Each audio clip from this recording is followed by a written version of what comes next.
Fala galera, seja bem-vindo ao canal do Luiz Gui Teles na área. Vamos lá para mais uma segunda-feira de análise on-chain. Aqui toda segunda-feira a gente está trazendo uma análise on-chain para vocês, um fechamento da semana passada para a gente ver como que o ativo está se comportando por trás do preço, né? A gente consegue ver isso através da análise on-chain.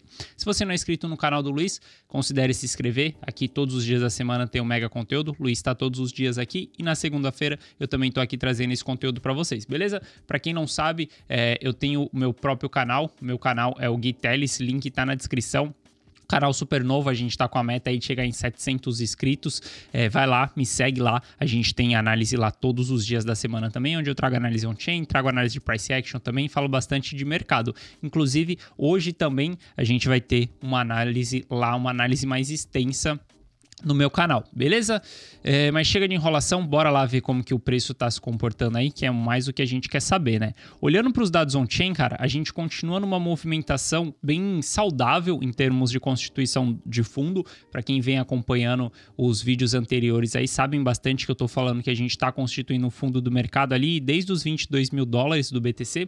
A gente já tá em período de capitulação já. E hoje a gente começa a ver métricas super interessantes já nos dados on-chain, que, por exemplo, quando a gente olha para o saldo de Bitcoin nas exchanges, a gente vê que saiu bastante Bitcoins nas exchanges aqui nos últimos dias, né? A gente vê que o preço estava bem lateralizado aqui e a gente teve uma grande saída de saldos de Bitcoins aqui. E principalmente, se a gente puxar, a gente vai ver que quem fez essa maior movimentação foi a Coinbase, e olhar para essa movimentação é bem bacana, porque quando a gente tem a Coinbase, a gente olha para a Coinbase como que sendo a corretora mais institucionalizada, né, porque ela segue as regras dos Estados Unidos, e aí acaba que investidores institucionais usam mais a Coinbase. E quando a gente olha para a Coinbase e vê que está tendo essa saída da Coinbase, a gente consegue ver que o institucional ele está removendo o ativo da Coinbase. Isso daí ele vai colocar em custódia própria ou em custódia terceirizada, e tende que esse cara vá segurar isso daí durante um longo período. Então é interessante a gente ver durante essa movimentação de constituição de fundo do mercado que está acontecendo, constituição de fundo do BTC, a gente vê essa movimentação aqui e está sendo uma movimentação bem agressiva dessa saída aqui dentro da Coinbase. Isso daqui é algo que eu gosto muito de ver, ainda mais quando a gente está falando nesses patamares, né? Hoje, se a gente olha para o preço do BTC, a gente vai ver que a gente já está nos mesmos patamares que estivemos lá em 2018, quando a gente olha em termos de dados on-chain, de análise on-chain, porque a gente tem o MVRV, que é esse gráfico, o MVRV, esse gráfico azul aqui, né, onde fala se o preço está caro ou se o preço está descontado, e esse daqui é o NUPL, que fala em que fase do mercado nós estamos. E exatamente nesse momento, estamos na fase de capitulação do mercado, que seria o mesmo que aconteceu lá em 2018. Veja só, a gente tem os gráficos nos mesmos patamares de 2018 e também do crash que nós tivemos em 2020. Então a gente vê que, olhando para esses momentos aqui, são momentos raros, momentos oportunos, que é quando a gente chega mesmo no bottom do mercado. Isso daqui é o que faz eu ter uma grande tese de que a gente está constituindo o fundo do mercado, quando a gente olha para esses dados on-chain, beleza? E quando a gente olha para essa região aqui, vê esse movimento de capitulação e vê essa saída de Bitcoins das exchanges, principalmente sendo puxado mais pelo institucional, isso é muito bom, isso é muito saudável, é algo bem positivo, é algo que eu gosto de ver essa movimentação exatamente nesse período do mercado. Quando a gente olha para as carteiras de BTC, por exemplo, aqui ó, a gente coloquei todas as categorias de carteiras dentro desse gráfico aqui, mas a gente olha aqui, a gente vê que, cara, praticamente todas as carteiras elas estão subindo, né? A carteira com mais de um BTC, a gente vê que ela está subindo, tá tendo acumulação, mas essa é uma carteira que ela acumula com bastante frequência, né? Quando a gente olha para... Que carteira que é essa daqui? Essa daqui é a de 10 BTCs. Quando a gente olha para a carteira de mais de 10 BTCs também, a gente vai ver que ela está subindo também, tá tendo acumulação. A carteira com mais de 1000 BTC, ela parou de distribuir, isso é muito bom também. A gente tinha uma movimentação de distribuição bastante nessa carteira aqui, um pouco antes ali do evento da Terra Luna, né? A gente já tinha distribuição nessas carteiras. Quando a gente olha mais de 10 mil BTCs também, ela está subindo e está subindo bastante. A única que continua ainda meio que distribuindo, mas meio que lateral também, porque se a gente olhar aqui, ela está no mesmo patamar ali desde quando a gente bateu o fundo do mercado ali, os 17 mil do BTC. Quando a gente teve o crash ali do evento de desalavancagem, a gente teve a carteira de 100 aqui, ela começou a acumular um pouquinho e hoje ela volta para o mesmo patamar que ela estava lá no começo. Então olho mais para essa carteira aqui como sendo uma carteira que está lateral, muito indecisa ainda no mercado, não sabe como as entidades dessas carteiras aqui ainda não sabem como se comportar no mercado. Mas quando eu olho para o geral, eu vejo que o geral segue acumulando. Isso é muito interessante, é o que eu falei também, é mais um movimento que vai corroborar com essa tese de formação de fundo. Eu vejo que hoje já se torna um pouco improvável a gente perder os 17 mil dólares. Pode ser que a gente perca? Sim, pode ser que a gente perca. Por isso que lá no meu canal eu falo muito sobre estratégia de aporte. Como estamos em região de capitulação, é o momento onde eu estou me expondo no mercado. Eu estava fora do mercado, saí nos 52 mil dólares, fiquei fora durante toda a queda e abaixo dos 22 mil dólares eu voltei a reentrar no BTC. No BTC, em outros ativos, venho montando carteira. Só que tem que ter uma estratégia. E eu falo exatamente disso no meu canal. Se você quiser saber mais como que é a estratégia que eu uso, vai lá, me segue lá, que quase que diariamente a gente fala dessa estratégia, beleza? Então, olhando para essa movimentação aqui, cara, é super interessante também a gente ver esse acúmulo aqui, principalmente acúmulos de carteiras bem pesadas, né? Como a carteira acima de 10 mil bitcoins acumulando também, e como a carteira acima de 1000 bitcoins parando de distribuir. Isso é super importante a gente ver isso olhando nos patamares que nós estamos hoje. Lembra? Quando a gente olha para a análise on-chain, a gente consegue identificar regiões que o ativo está flertando. Por exemplo, quando a gente olha para esse caixote aqui, ó, em 2018, isso daqui foi um caixote de constituição de fundo do BTC, porque as métricas estavam apontando fundo. Quando a gente olha para 2020, foi só uma agulhada aqui, só que quando a gente olha para o patamar que nós estamos hoje, abaixo dos 22 mil dólares aqui, é a mesma coisa que aconteceu em 2018. Significa que o preço de 17 é o preço mais barato? Não dá para ter certeza se o preço é o preço mais barato, porque o mercado pode cair um pouco mais, só que tudo que está abaixo dos 22 mil dólares é região de capitulação. Por isso que você monta uma estratégia. Hoje, se eu pergunto para você, cara, queria ter comprado o BTC a 4.800? Obviamente, você ia falar que sim. Por quê? Você sabe que o mercado já foi até 68. Só que quando estávamos formando o fundo em 2018... tinha uma narrativa muito forte, por exemplo, que a gente ia até 1.000 dólares, que o mercado iria cair mais, que ia ter muito mais queda pela frente, e a gente não foi. Então, para você não ficar chupando o dedo, que é simplesmente esperando o mercado cair até patamares que você acha que vai cair, porque tem muita pessoa que não entra no mercado, fica 100% fora do mercado até o ativo chegar naquele preço que ela acha ideal. Ela sempre coloca um target, só que às vezes o ativo ele não chega naquele preço. Por isso que você tem que ter uma estratégia para você saber como se portar em uma montagem de carteira daquele ativo. Por exemplo, hoje já é mais arriscado você ficar fora do BTC, 100% fora do BTC, né? Eu fiquei 100% fora do mercado cripto durante toda a queda e eu reentro agora porque agora já se torna muito mais arriscado você ficar fora, 100% fora. Então, por isso, você vai montar uma estratégia para você ir entrando aos poucos no mercado. E é exatamente isso que eu venho fazendo em toda essa região aqui,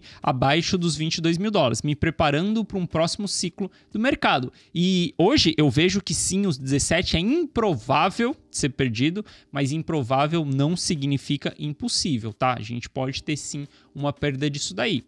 Quando a gente olha para mais métricas, né, da análise on-chain, a gente vê que, por exemplo, o Realized Price, que é exatamente... O Realized Price é como se ele fosse o custo médio, um preço justo do ativo. Entenda o Realized Price como um preço justo do ativo. Se a gente tem o preço acima dessa linha, a gente tem o preço mais caro do que o preço justo. Se a gente está abaixo dessa linha, o ativo está com um preço mais barato do que o preço justo. O que seria esse preço justo?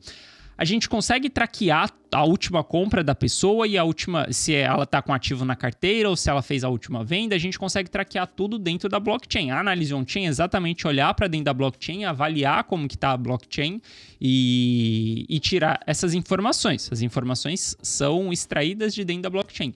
E aí o custo justo, né, o preço base, o realized price, ele, na verdade, é conforme a gente vai tendo a transação das moedas. Por exemplo, se eu compro a $10 e eu vendo a $100 para você, a partir desse momento, esse ativo que eu vendi para você, ele passa a ter um custo base de 100. Por quê? Você comprou a 100. Então, certamente você vai querer vender no lucro. E conforme a gente vai tendo negociações dos ativos, a gente vai tendo essa linha subindo com o passar do tempo. Se você comprou a 100 e você me vende a 90, você está me vendendo no prejuízo. Então, aí você vai fazer o que com esse realized price? A gente vai jogar o realized price para baixo, porque o realized price ele passa a ser 90, porque eu vou estar comprando a 90. Então, essa linha pode subir conforme as pessoas vão comprando o ativo mais caro e essa linha também desce conforme as pessoas vão comprando o ativo mais barato. Por isso que a gente vai ter essa linha aqui, ela é sempre exponencial para cima, ela atinge um platô, porque poucas pessoas vão aceitar o prejuízo. Quando a gente fala de poucas pessoas, a gente está falando da minoria da rede, né? A gente está falando dos short-term holders, do mão de alface, da sardinha. A sardinha vão empurrar essa linha para baixo aqui, mas o long-term holder ele vai seguir comprando. A gente vai falar do long-term holder também. Essa explicação foi só para te mostrar que quando estamos em patamares abaixo dessa linha aqui, significa que o preço do ativo, o preço, essa linha preta, e o realized price, essa linha laranja. Quando estamos abaixo dessa região aqui, significa que estamos pagando mais barato do que o preço justo. Porque o preço justo nesse período aqui era $5 e a gente tinha um ativo a $3. Então veja que historicamente é super raro a gente estar abaixo dessa linha. Isso aconteceu em 2012, isso aconteceu em 2015, 2018, 2020 e está acontecendo agora novamente. Isso só vai acontecer durante o bear market, não vai acontecer com grande frequência essa movimentação. Por que acontece durante o bear market? Porque algumas pessoas estão descrentes, algumas pessoas estão em pânico, algumas pessoas estão ansiosas. Cara, tem muita gente fazendo cagada no mercado exatamente nesse momento. Então, a gente vê que também vai ter pessoas aproveitando esses momentos, né? Quando a gente olha lá para 2015, a gente vê que o preço chegou um pouco abaixo dessa região, né? A gente teve o realized price ali, ó, caindo um pouco de 330 ali, ó, foi bater lá 300 mais ou menos, ó, 294, e a gente tinha um preço aqui, ó, no fundo do mercado sendo transacionado, negociado a 240, né? Um pouco abaixo. Quando a gente olha para 2018, mesma coisa, o realized price ali, ó, era 4.500 e a gente teve o preço batendo ali, ó, 3.200. Hoje a gente olha para o BTC, para o ativo, a gente vê a mesma coisa. O realized price, ele tá lá na região dos 21, mais ou menos, ele vem descendo um pouco, mas olha só como que a gente tá bem abaixo do realized price. Cara, estamos nos mesmos cenários que estivemos em 2012, que estivemos em 2015 e que estivemos também em 2018. Em 2020 também a gente deu uma agulhada aqui abaixo, a gente chegou um pouco abaixo do realized price e depois a gente voltou. Então, quando eu olho para o BTC hoje e vejo várias métricas indicando capitulação, como NUPL, MVRV usa muito do Realized Price para saber se o preço está descontado ou não. Quando eu olho todas essas métricas, eu me sinto confortável em entender que estamos constituindo o fundo e fico confortável também em aportar no mercado. Por isso que eu invisto, eu reentro no mercado exatamente nesse momento. Até para quem faz parte da comunidade on-chain, que é uma comunidade exclusiva minha, sabe que lá eu exponho bastante a minha carteira. Lá as pessoas veem eu entrando, quanto que eu tenho no mercado. Então, por quê? Nesse momento, eu me sinto confortável de entrar no mercado por conta dessa constituição de fundo. E quando eu olho para o Realized Price, cara, a gente está abaixo do preço justo. Isso é você comprar o ativo. Isso daqui é realmente você comprar o ativo com desconto. Muita gente fala, por exemplo, putz, o ativo já caiu 50%, tá com desconto. Puta, o ativo já caiu 60%, tá com desconto do all-time high. Só que as pessoas não sabem exatamente, sem você olhar para a análise on-chain, se aquele desconto, ele é um desconto mesmo do custo médio das pessoas que têm aquele ativo. E quando a gente olha hoje, cara, a gente está bem abaixo do custo médio. Então, esse daqui é um outro fator que me faz, cara, ficar super bullish de que estamos constituindo fundo. E quando eu olho para as movimentações de ciclo do BTC, o BTC, cara, ele tem um ciclo que funciona perfeitamente, que se chama Halving e Long Term Holder. O Long Term Holder é o investidor de longo tempo que entende o ciclo do BTC, que já sacou como que essa parada funciona, e esse cara, ele tem paciência, ele é um cara muito resiliente, muito paciente e de muita convicção. A gente fala um cara, né, mas é um grupo de entidades. Se você tiver o BTC na carteira parada há mais de 155 dias, você é considerado um long term holder. E quando a gente olha para todo o histórico dos ciclos, o long term holder, ele é um cara que acumula muito durante a baixa, ele senta o dedo em compra durante as baixas do mercado, né, a constituição de fundo do mercado, e ele vai distribuir sempre em novos all-time highs. Passou do all-time high anterior do ciclo, ele começa a distribuir. E veja só que hoje nós já temos os ativos, cara, a gente já tem mais de 75% dos BTCs emitidos hoje na mãos de long term holder. Isso daqui é mais do que em 2018 e do que em 2020. A gente já está buscando, e do que 2012 também. A gente já está buscando patamares de 2015, galera, que foi o all-time high aqui histórico da quantidade do supply na mão do long term holder. Isso daqui chegou quase em 80% ali, mais ou menos, e a gente já está indo buscar isso daqui. Essa é uma métrica que eu vou acompanhar durante todo o ciclo de queda, porque, lembra, eu acabei de falar, cara, o long term holder ele é um cara convicto e um cara que é paciente. Se a gente está constituindo fundo e esse cara segue acumulando, ele não está distribuindo, isso é muito bom a gente ver esse tipo de informação. Isso é muito válido, porque mostra a confiança do long term holder. Agora, se esse cara começa a distribuir, aí você já tem que ficar um pouco mais preocupado, porque se nem esse cara que é convicto está acreditando que ali é formação de fundo, que aquele preço é o preço mais barato, é porque realmente a gente pode ter mais quedas pela frente, tá? Mas quando a gente olha aqui, o long term holder está extremamente convicto aqui. A gente vê que está subindo e subindo forte o supply na mão do long term holder, né? Está subindo com bastante força aqui depois que a gente chegou nesses patamares de 22 mil dólares. Então isso é super positivo. Para mim, estamos fortemente formando o fundo do BTC, e até mesmo quando eu olho para o Ether também, a gente vê que o Ether está em região de capitulação, né? O NUPL está em região de capitulação aqui. A gente teve o Ether em regiões mais baixas, que eu não sei se vamos ver novamente Ether a $1.000, não acho que a gente possa ver, ao menos que o BTC ele venha buscar a gente está formando uma cunha na análise gráfica, né? Talvez o Luiz deve falar isso com vocês no Price Action. A gente está formando uma cunha no BTC. Se a gente vem visitar a base da cunha, pode ser que o Ether volte a $1.000. Mas eu estou começando a achar improvável da gente ver Ether a $1.000 novamente. Por quê? Estamos em período de capitulação, e quando a gente olha o Realized Price, pro Ether também, o Realized Price é essa base do preço, né? O preço justo. A gente vê que a gente também está abaixo do preço justo. Hoje o preço justo do Ether, do Realized Price, seria $1.600. Ou seja, todos os ativos, né? Todos os ativos, olhando para Ether, olhando para BTC, eles estão super descontados, eles estão sim querendo constituir fundo. Isso daí, cara, a gente está em região de fundo. Talvez não seja claro para você que região de fundo é diferente de preço mínimo, mas região de fundo é quando a gente está focando em ciclo do mercado. Eu quero me expor nesse momento em região de fundo e sair em região de euforia, porque para mim é a única maneira que a gente consegue de capturar uma carteira com 10, 20 vezes de multiplicação é simplesmente se a gente consegue surfar o ciclo todo. Esse é meu jogo, por isso que eu olho a análise on-chain. E aí a gente vai ter várias estratégias no mercado, posição de carteira, que é essa carteira mais para o longo prazo, posição para o curto prazo, que é mais do que o Luiz traz aqui para vocês também. Então, a gente tem que ter várias estratégias no mercado. O mercado não é para amadores. Você tem que saber se posicionar e não é simplesmente jogando moeda para cima, vendo se dá cara ou coroa para você decidir se você compra ou vende. Beleza? Então, dito tudo isso, ainda vejo que, cara, a constituição do fundo, cada dia ela tá mais plausível para mim, e cada dia que passa eu vejo que é mais improvável da gente perder os 17 mil dólares, beleza?